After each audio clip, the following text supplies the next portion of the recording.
Hello, everybody, and welcome to Smells Like Teen Horror. My name is Eric Kasloff, and let's get right into my review of Megan. If you haven't been living under a rock or do not have social media, you more than likely, guaranteed, definitely, absolutely have seen all the viral marketing for Megan, and it is really, really cool, the marketing behind the movie. I mean, that dance that was during one of the football games last week, I think it was a Cowboys game, I want to say. I'm a Giants fan, so I don't watch that many other teams but the Giants. Hopefully, they'll make the playoffs this year. But back to the topic at hand, they've been doing a lot of cool marketing for the movie. Maybe a little bit too much because a lot of the scenes in the movie were given away in clips and in some of the other trailers that went out. But I went into this movie with really high hopes. I love everything Blumhouse does. Jason Blum, to me, is one of the best producers in Hollywood right now. Maybe the best horror producer ever. And then we have the team of Malignant, pretty much. James Wan producing, and the other writer from Malignant, who I think was his wife, or it might have been the other person who wrote it. I'll put the names of the writers and the director right here.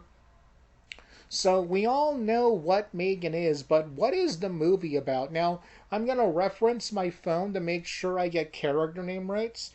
So the movie starts off with our main girl whose name is Katie. She is playing with this like forever pet high-tech toy thing that coincidentally her aunt created. She's going on a skiing trip with her parents when tragedy strikes and her parents are sadly killed by a snowplow truck. Katie then has to go live with her aunt, and let me make sure I have the aunt's name. Grandma? Grandma? Now, Grandma is a very career, or I want to put the aunt's name right here to make sure I get it right.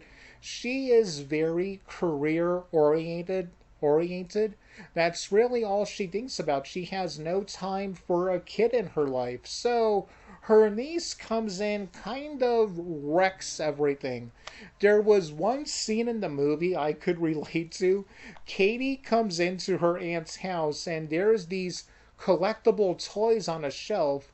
Katie's just a little kid. She doesn't understand collectibles. So she just goes in to play with it, and Katie stops her. Then there's another scene with a therapist where the therapist needs to see Katie and her aunt work to play together and just be together. And the aunt is trying to tell Katie that she's playing with the toy wrong. That is something I would do. And let me talk a bit more about the character of the aunt. She has a great character arc in the movie. I did not like her at all when it first started, but as the movie went on and she learned her lesson, I really started to like it. The young girl does a great job of portraying loss. She is definitely going through an emotional struggle right now and needs someone to latch onto to be her rock after her parents died, and her aunt isn't there, and so she just attaches to the robot Megan. And the movie gets into a lot of other stuff about how I'm not a parent, but it looks how the movie's talking about how technology is raising children nowadays.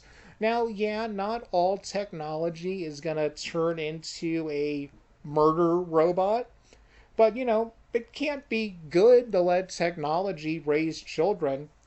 And now let's get talk about the main star of the show, Megan.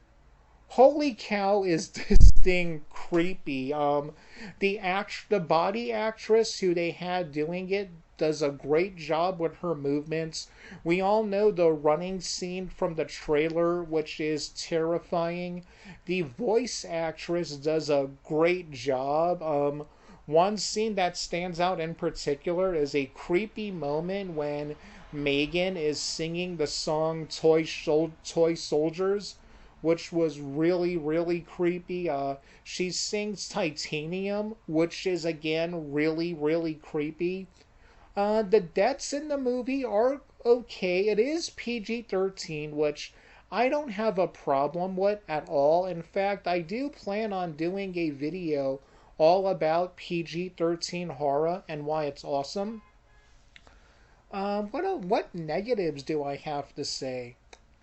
The negatives would be there is an animal death in the movie. That's not a spoiler, it's just a heads up if you're sensitive about stuff like that.